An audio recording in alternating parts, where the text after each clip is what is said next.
After 12 years in the papacy, Pope Francis, often referred to as the People's Pope, was laid to rest today. Scores of people turned out in St. Peter's Square and the streets of Rome to say their final goodbyes. Thanks for joining us on the news at 6. I'm Larry Miller. The life and legacy of Pope Francis was felt around the world and right here in Washington. This is a live look from St. Peter's Square, where crowds have now cleared out. Our Brianna Hamlin spoke to those who attended Mass at the National Shrine of the Immaculate Conception following the Pope's funeral. But first, Tony Aiello kicks off our coverage after attending the funeral at the Vatican.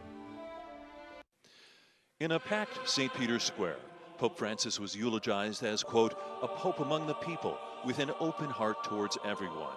The Vatican says 250,000 attended the funeral mass. Florida native Kelsey Gussie, an American journalist living and working in Rome, was tapped to give the first reading at the funeral mass. This is such a huge honor to be a part of this momentous occasion, and so honestly also for me it's a big way to say thank you to Pope Francis. Following the funeral, tens of thousands lined the route to see the Pope's coffin carried through the streets of Rome to St. Mary Major, where Francis chose to be buried. It's a church he came to pray in often.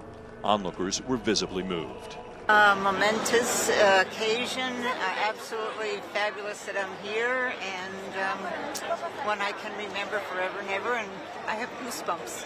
You're crying a little bit. Yes, I'm crying. This triggers like a lot of emotion. What was your feeling when the coffin of the Pope came by?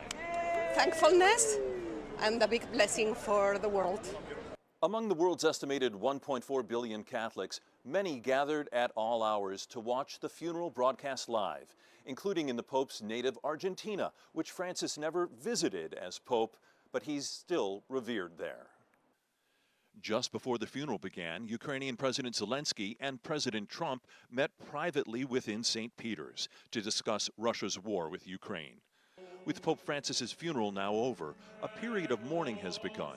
The conclave, in which eligible cardinals will gather in the Sistine Chapel to elect the next pope, is expected to begin as early as May 6th. Tony Aiello, CBS News, Rome.